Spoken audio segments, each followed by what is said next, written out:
Good morning, everybody. This is Mike Uzina here in a cool nation's oldest city this morning. And anyway, I want to get back into these videos. Got away for a while, but I want to get back. But anyway, what I want to show you today is the anatomy of a Spanish net. Now we know that there's basically two types of nets that are used.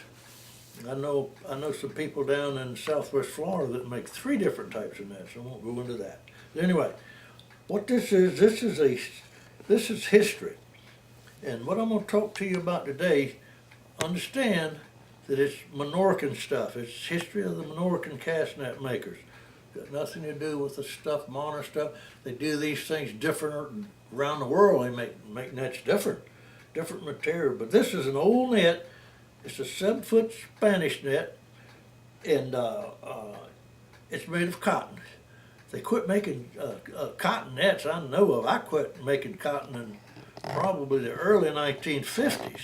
And I used to see a few fishermen on the beach with cotton nets. They were a little reluctant to move over to nylon, so they kept making cotton nets for a while. But by the early 1960s, they pretty much disappeared. Anyway, let's get on with this. This is a Minorcan-made Spanish net. Now, the Spanish net originated from Spain. It's a Spanish net. The Spanish made this particular style of net. This net, Spanish net's probably 1,000 years. They've been around, I would say. Good enough guess.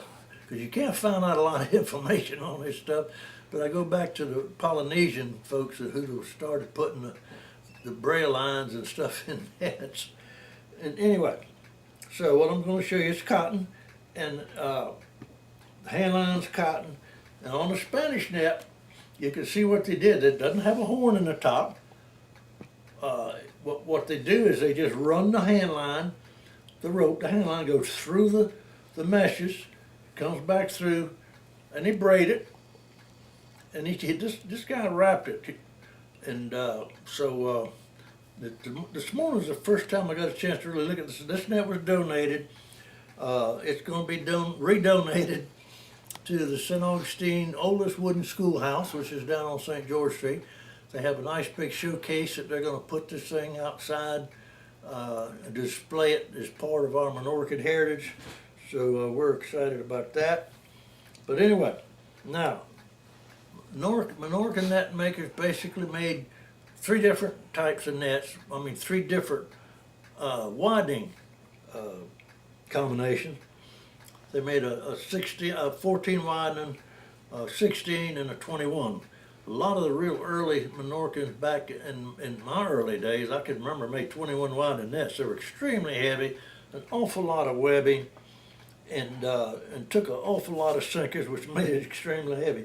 But this net, I just got looking it over this morning. This net here is a 16 widening net. The way I can tell, I don't have to count anything.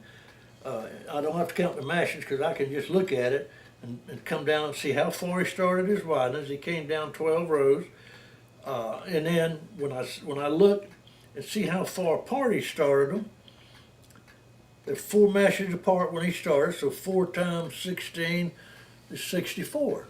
So you have 64 meshes around the top, and this is a 16 widening net. All right, made of cotton. This is the top of it. This net's made out of a 920. The early cotton material had a 620, 920, and a 1220. That's basically the sizes they used. 620 was extremely weak. It would break trying to knit it.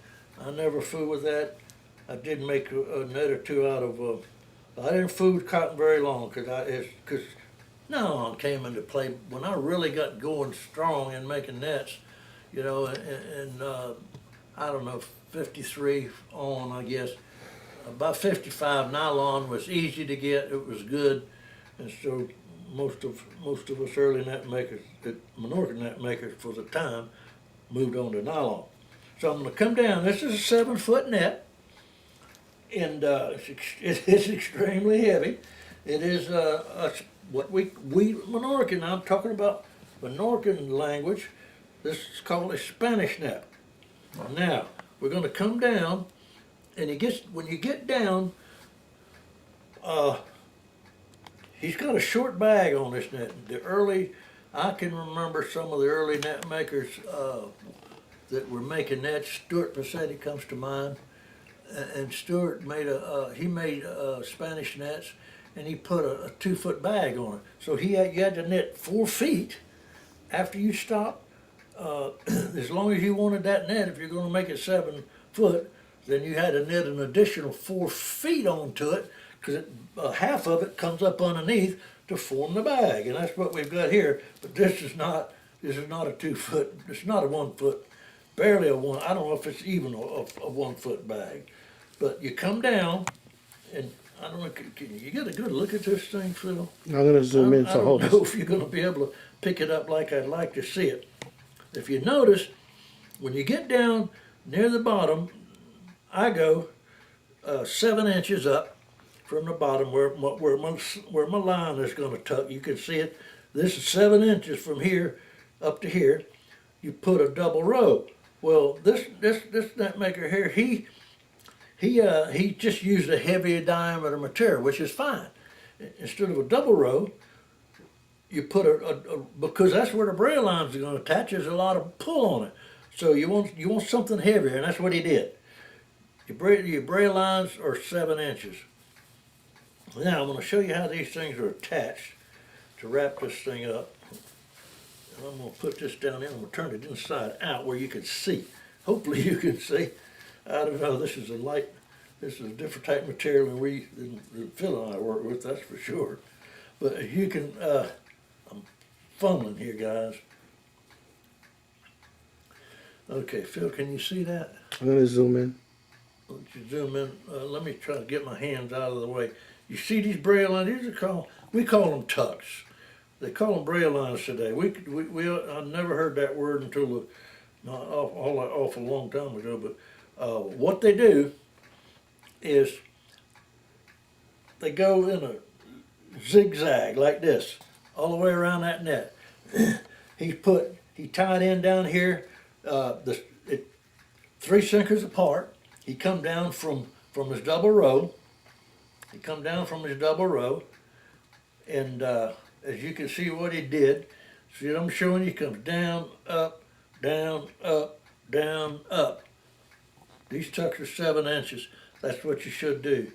And you go all the way around the net. Now up top here, best I can tell, I think he's got these 7 mashes, I think, which is right. I think that's what I do, either 6 or 7, depending on what size mesh you use in the net. This is a 1 inch. I can see that's a 1 inch mesh. So what I'm saying that what it looks like what he did anyway, would be 1, 2, 3, 4, 5, yeah, 6, 7. Every 7 meshes you tie in, and you come down to 3 sinkers at the bottom. That gives you that zigzag. Can you see that good? Is that showing up good for you? Let me sweep it. Yes, where they can see what that does. Okay, hold it steady.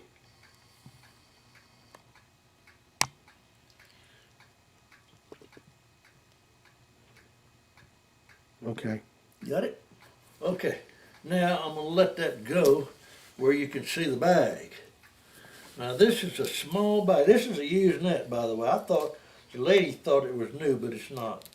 This net's been used. Doesn't matter whoever he took good care of it, I can tell you that, because cotton nets didn't have a very long life if you didn't take care of it. But anyway, you can see that's probably about a foot bag, and that's enough. Now, I know that you guys out there, you fishermen out there, you know what a Spanish net's used for.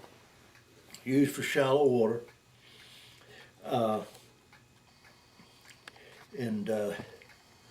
I don't care for them. I don't make them. I will not make one. I have turned down several orders for Spanish nets here in the last few years. I just don't care to make them. There's so much extra work to it, and I stay too busy with these things here. So I don't. I've turned down. I heard it broke a guy's heart. He called me from over Apalachicola Bay, And he said, I don't care how much you charge. I want a 12-foot bag net. I had to tell him no. Anyway, I think we've pretty well covered this. I don't know of anything else to say about it. Did I miss anything, Phil? I don't think so. I think I pretty well covered, you know, went over, you know, the anatomy of it pretty much. I think they basically done the same, made the same way. Monofilament, of course, the monofilament has their panels sewn together, but basically you're going to have the same thing when you finish with it. You're going to have whatever length net you want to make it, and you're going to tuck it under and rig it as this one is done. And so with that, if you have any questions, I appreciate hearing from you. I have a phone number now that's 217, let's see, 217 297 294. What is it? Yeah. No, 797. Oh, I'm sorry. 217 7974. I ate too much Thanksgiving dinner. And by the way, I hope everybody had a marvelous Thanksgiving and you're taking care of yourself. And like I say, we do have a website. It's called Menorcan Magic, one word, MENORCANMAGIC.com. And with that said, you know, we'd like to hear from you if you want to give me a shout, say, hey, you're full of bull or whatever. But understand, this is Menorcan. This is the way. I verify that this is the way Menorcans made a Spanish net. No other way. Well, that said, you guys take care of yourself. Until the next time, goodbye.